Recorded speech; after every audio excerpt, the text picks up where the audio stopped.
Salam jumpa bagi kita semua. Saya Maria Sofia Tulasi dengan nomor induk kesiswaan 211 F1 0391 kelas A6 Prodi PLB Universitas PGRI Argopuro Jember. Yang saya hormati Bunda Tatik dan juga teman-teman, semoga kita semua senantiasa selalu sehat. Video ini saya buat untuk memenuhi tugas UAS. Di video kali ini saya akan memaparkan materi mengenai faktor-faktor penyebab ketunalarasan. Baik, mari kita lihat bersama-sama. Penelitian tentang penyebab terjadinya kelainan perilaku atau ketunalarasan telah banyak dilakukan. Secara umum, penyebab terjadinya ketunalarasan dapat diklasifikasikan. Yang pertama, faktor penyebab bersifat internal, dan yang kedua, faktor penyebab yang bersifat eksternal. Faktor penyebab internal adalah faktor-faktor yang langsung berkaitan dengan kondisi individu itu sendiri, seperti keturunan, kondisi fisik dan psikis. Sedangkan faktor penyebab eksternal adalah faktor-faktor yang bersifat dari luar individu, terutama dari lingkungan, yaitu baik di lingkungan dalam keluarga, masyarakat, dan juga di sekolah. Nah, kita lihat faktor internal, kondisi atau keadaan fisik. Telah banyak tulisan maupun penelitian yang mengupas masalah kondisi atau keadaan fisik dalam kaitannya dengan masalah gangguan tingkah laku, baik yang merupakan akibat langsung maupun yang tidak langsung.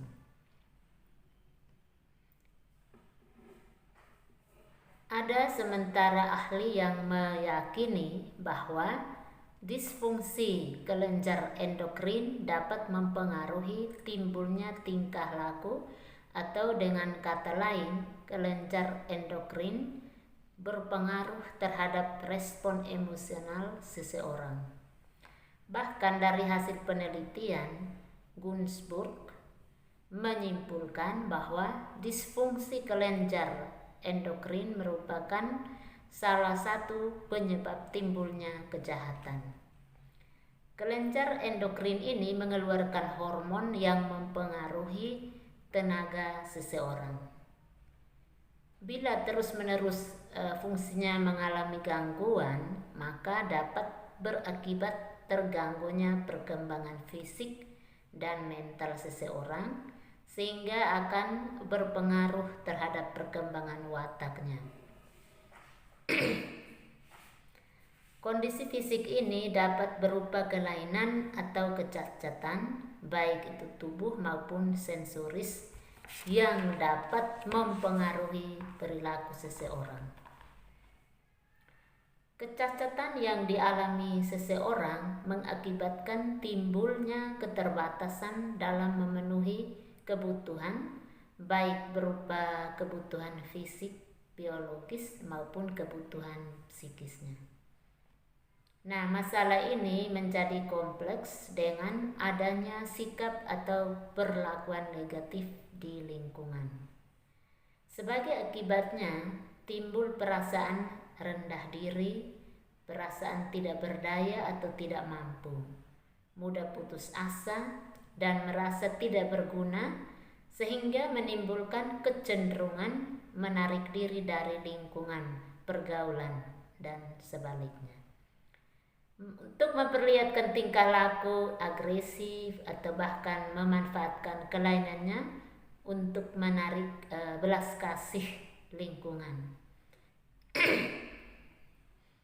Dengan demikian, jelaslah bahwa kondisi atau keadaan fisik yang dinyatakan secara langsung dalam ciri-ciri kepribadian atau secara tidak langsung dalam reaksi menghadapi kenyataan memiliki implikasi bagi penyesuaian diri seseorang. Lalu yang berikut masalah perkembangan. Menurut Erikson menjelaskan bahwa setiap memasuki fase perkembangan baru, individu dihadapkan pada berbagai tantangan atau krisis emosi. Anak biasanya dapat mengatasi krisis emosi ini jika pada dirinya tumbuh kemampuan baru yang berasal dari adanya proses kematangan yang menyertai perkembangan. Apabila ego dapat mengatasi krisis ini, maka perkembangan ego yang matang akan terjadi sehingga individu dapat menyesuaikan diri dengan lingkungannya.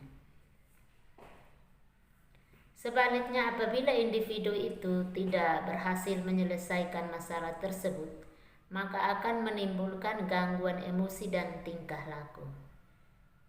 Konflik emosi ini terutama terjadi pada masa kanak-kanak dan pubertas.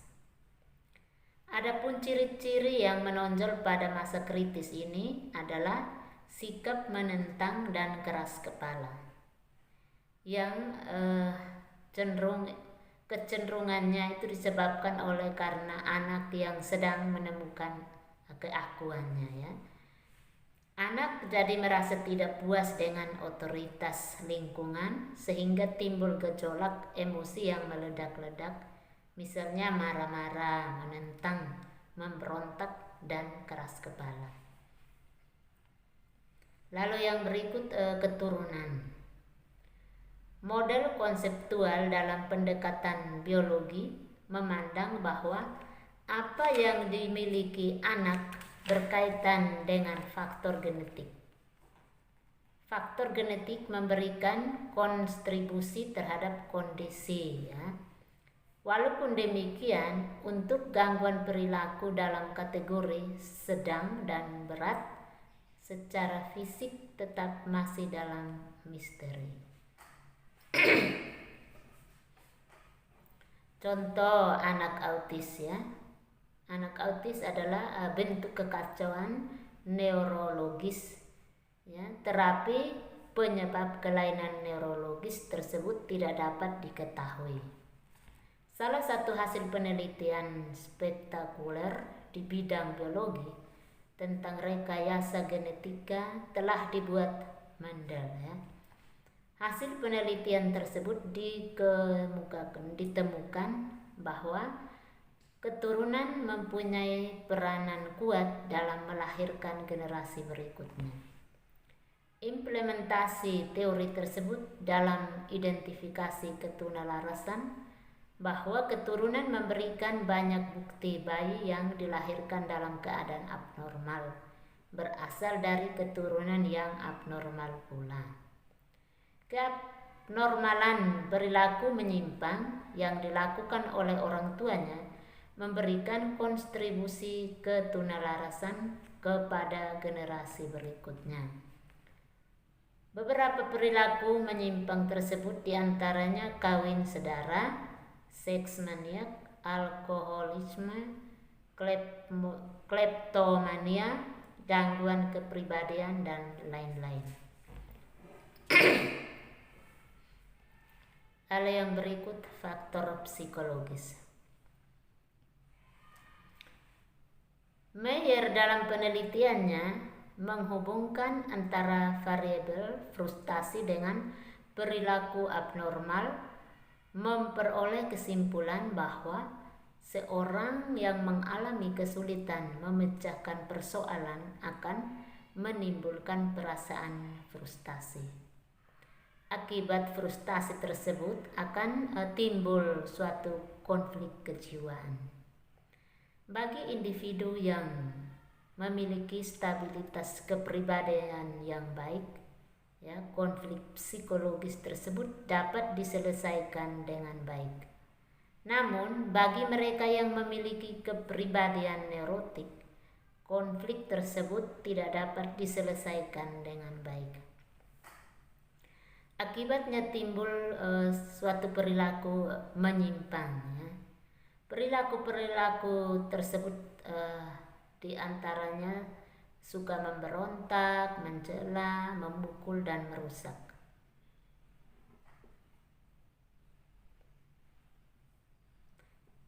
Lalu yang berikut faktor biologis. Hubungan faktor biologis secara khusus dengan keadaan, kelainan, perilaku, dan emosi sangat jarang ditemukan. Sebab kelainan perilaku dan kelainan emosi tidak dapat dideteksi melalui kerusakan biologis. Ada kalanya perilaku anak termasuk normal, tetapi yang bersangkutan mengalami kerusakan biologis serius, dan sebaliknya anak secara fisik normal menunjukkan gangguan emosi dan perilaku secara serius. Hal yang pasti adalah anak lahir dengan kondisi fisik biologis tertentu akan menentukan style atau perilaku, ya. Style perilaku. Anak yang mengalami kesulitan menempatkan temperamennya akan memberikan kecenderungan untuk berkembangnya kondisi kelainan perilaku dan emosi. Faktor-faktor yang memberikan kontribusi terhadap buruknya temperamen seseorang antara lain penyakit, malnutrisi, trauma otak. Dari pemeriksaan elektroencephalogram ditemukan bahwa anak-anak yang melakukan perbuatan menyimpang ada kelainan. Diketahui pada orang-orang yang telah melakukan perbuatan kriminal.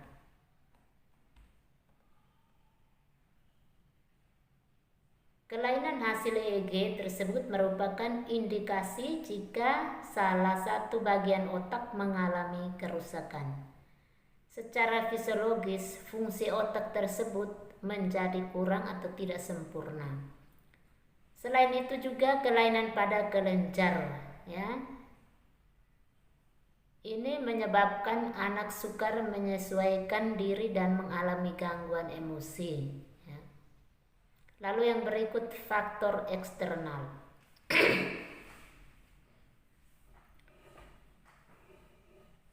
Tidak semua ketunalarasan itu timbul dari perasaan frustasi, ya, atau akibat pertentangan antara kemauan anak dengan kepentingan lingkungan, pengalaman masa kanak-kanak di rumah, kondisi sosial ekonomi di lingkungannya. Sigmund Freud melalui psikoanalisisnya menjelaskan bahwa ketunalarasan disebabkan oleh pengalaman anak pada usia awal. Pengalaman tidak menyenangkan pada usia awal mengakibatkan juga anak menjadi tertekan dan secara tidak disadari berpengaruh pada penyimpangan perilaku. Pengalaman anak di rumah seperti kualitas hubungan antara ayah, ibu, serta saudara sekandungnya memberikan pengaruh yang begitu besar pada perilaku anak. Hubungan interaksional dan transaksional menyebabkan saling mempengaruhi antara anak dengan orang tua. Sehingga jika pada anak terdeteksi mengalami masalah kelainan perilaku, dapat dialamatkan pada orang tuanya. Orang tua yang lemah dalam menegakkan kedisiplinan pada anak yang ditandai dengan penolakan, bermusuhan, kekejaman, dapat menumbuhkan perilaku yang menyimpang seperti agresif atau kejahatan lainnya. Lalu yang berikut lingkungan keluarga. Keluarga adalah peletak dasar perasaan aman pada anak. Dalam keluarga pula, anak memperoleh pengalaman pertama mengenai perasaan dan sikap sosial. Lingkungan keluarga yang tidak mampu memberikan dasar perasaan aman dan dasar untuk perkembangan sosial dapat menimbulkan gangguan emosi dan tingkah laku pada anak. Faktor yang terdapat dalam keluarga yang berkaitan dengan gangguan emosi dan tingkah laku diantaranya: yang pertama, kasih sayang dan perhatian, ya. Jika kasih sayang dan perhatian dari orang tua dan atau keluarga, ya, itu kurang, itu juga mempengaruhi, ya, perilaku anak. Jadi, kasih sayang dan perhatian dari orang tua ataupun keluarga dekat sangat dibutuhkan oleh seorang anak. Kurangnya kasih sayang dan perhatian dari orang tua itu sangat mengakibatkan anak lebih inginnya keluar atau pergi dari rumah. Dia lebih ingin bergabung dengan teman-temannya dan membentuk suatu kelompok anak yang merasa itu sesama, senasib, ya. Nah, ini juga Sofyan Willis mengemukakan bahwa mereka berkelompok untuk memenuhi kebutuhan yang hampir sama, antara lain untuk mendapatkan suatu perhatian dari orang tua dan masyarakat. Selain sikap tadi, tidak jarang juga di antara orang tua justru memberikan kasih sayang, perhatian, dan bahkan perlindungan yang berlebihan. Itu juga berakibatnya kurang baik. Misalnya sikap memanjakan itu menyebabkan ketergantungannya pada anak, sehingga jika anak mengalami kegagalan dalam mencoba sesuatu, pada akhirnya akan timbul rasa tidak percaya diri atau rendah diri pada anak. Lalu yang berikut, keharmonisan keluarga. Berdasarkan hasil studinya dari Hetherington menyimpulkan bahwa hampir semua anak yang mengalami perceraian dari orang tua mengalami masa peralihan yang sangat sulit. Orang tua yang sering berselisih paham dalam menerapkan peraturan dan atau disiplin dapat menimbulkan keraguan pada diri anak akan kebenaran suatu norma, ya, sehingga anak akhirnya mencari jalan sendiri, dan hal ini dapat menjadi awal dari terjadinya gangguan tingkah laku pada anak tersebut. Lalu yang berikut, kondisi ekonomi. Lemahnya kondisi ekonomi keluarga juga dapat menjadi salah satu penyebab tidak terpenuhinya suatu kebutuhan anak. Padahal kita ketahui pada diri anak itu timbul keinginan-keinginan untuk dapat menyamai temannya yang lain, ya, misalnya dalam berpakaian, ya, kebutuhan akan hiburan dan lain-lain. Jadi itu kadang juga anak itu ingin seperti temannya, seperti itu. Jadi jika kebutuhan itu tidak terpenuhi dari orang tua ataupun keluarga, itu juga mempengaruhi perilaku anak.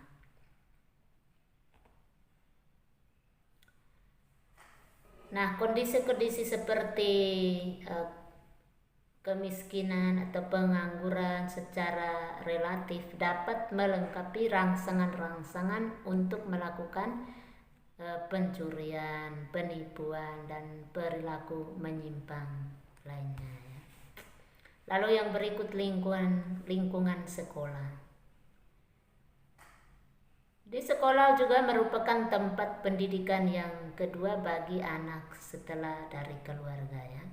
Jadi tanggung jawab sekolah tidak hanya sekedar membekali anak didik dengan sejumlah ilmu pengetahuan saja, tetapi sekolah juga bertanggung jawab untuk membina kepribadian anak-anak didik sehingga menjadi suatu individu dewasa yang mau bertanggung jawab baik terhadap dirinya sendiri maupun terhadap masyarakat yang lebih luas. Akan tetapi, sekolah tidak jarang menjadi penyebab timbulnya gangguan tingkah laku pada anak, ya, seperti yang dikemukakan oleh Sofyan Willis ya, bahwa dalam rangka membina anak didik ke arah kedewasaan, kadang-kadang sekolah juga sebagai penyebab dari timbulnya kenakalan remaja.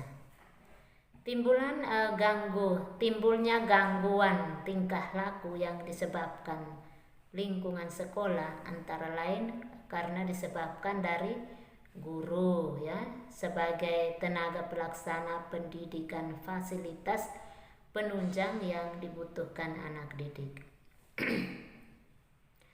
Perilaku guru juga yang otoriter itu mengakibatkan anak merasa tertekan dan takut ya menghadapi pelajaran. Ya itu mungkin sering juga kita alami ya waktu kita masih di bangku pendidikan itu. Jadi anak lebih memilih bolos ya atau keluyuran ya pada saat yang sebenarnya harus di dalam kelas, tapi karena situasi di dalam kelas ya seperti itu. Dan juga misalnya sikap guru yang terlampau lemah ya dan membiarkan anak didiknya tidak disiplin mengakibatkan anak didik berbuat sesuka hatinya dan berani melakukan suatu tindakan yang menentang peraturan. Ada beberapa aspek berkaitan dengan sekolah yang dapat menyebabkan terjadinya ketunalarasan, antara lain hubungan sosial guru dan murid yang kurang harmonis ya.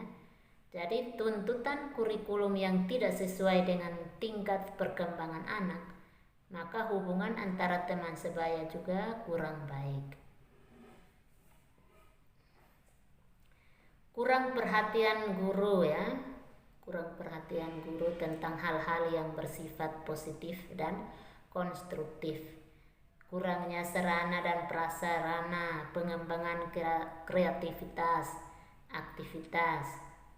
Jadi disiplin sekolah yang longgar, terlalu kaku, tidak konsisten, pembelajaran yang mengorbankan ya, keterampilan anak untuk mengembangkan imajinasi benar dan salah. Lingkungan sekolah yang tidak memberikan pengalaman dan perhatian khusus kepada anak merupakan determinan yang dapat memunculkan kelainan perilaku dan emosi pada anak. Selain guru, fasilitas pendidikan juga berpengaruh pula terhadap terjadinya gangguan tingkah laku. Sekolah yang kurang mempunyai fasilitas pendidikan berpengaruh pula terhadap terjadinya gangguan tingkah laku pada anak. Sekolah yang kurang mempunyai fasilitas yang dibutuhkan anak didik untuk menyalurkan bakat dan mengisi waktu luang akan mengakibatkan anak menyalurkan aktivitasnya pada hal-hal yang kurang baik. Misalnya karena tidak ada tempat untuk bermain ya. Ada berkeliaran di tempat-tempat umum sehingga anak-anak ini mengabaikan waktu belajarnya. Lalu yang berikut, lingkungan masyarakat. Lingkungan tempat anak berpijak sebagai makhluk sosial itu adalah di masyarakat. Menurut Bandura, salah satu hal yang nampak mempengaruhi pola perilaku anak dalam lingkungan sosial adalah keteladanan, ya, yaitu menirukan perilaku orang lain yang di sekitarnya, yang ada di lingkungan. Di samping itu, pengaruh-pengaruh yang bersifat positif, ya, di dalam lingkungan masyarakat juga terdapat banyak sumber yang merupakan pengaruh negatif, ditambah hiburan yang tidak sesuai dengan perkembangan jiwa anak, yang merupakan sumber terjadinya kelainan tingkah laku. Hal ini terutama terjadi di kota-kota besar, di mana sebagai fasilitas tontonan dan hiburan yang tak tersaring oleh budaya lokal.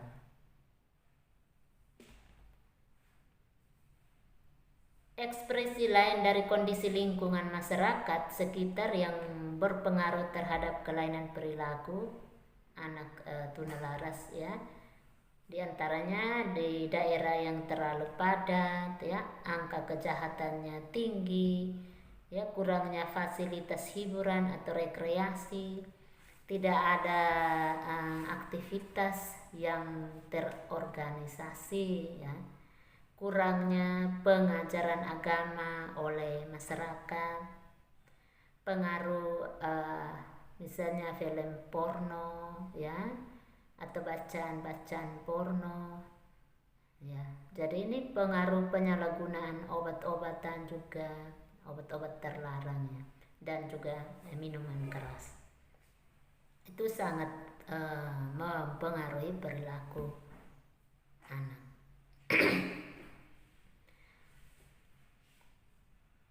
Juga pengaruh kebudayaan, ya, kebudayaan asing, masuknya kebudayaan asing yang kurang sesuai dengan tradisi yang dianut oleh masyarakat, yang diterima begitu saja oleh kalangan remaja, dapat juga menimbulkan suatu konflik yang sifatnya negatif. Jadi di satu pihak remaja menganggap bahwa kebudayaan asing itu benar, sementara di pihak lain masyarakat masih memegang norma-norma yang bersumber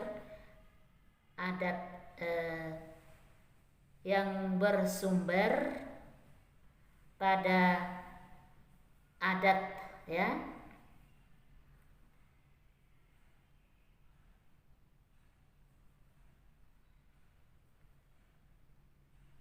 adat istiadat dan agama, ya. Untuk selanjutnya juga konflik akan timbul pada diri anak sendiri yang disebabkan oleh norma yang dianut di rumah atau keluarga yang bertentangan dengan norma dan kenyataan di dalam masyarakat. Misalnya seorang dalam keluarga ditekan, ya, untuk bertingkah laku sopan dan menghargai orang lain. Akan tetapi ia menemukan kenyataan lain dalam masyarakat di mana banyak ditemukan tindakan kekerasan dan tindakan tidak adanya sikap untuk saling menghargai.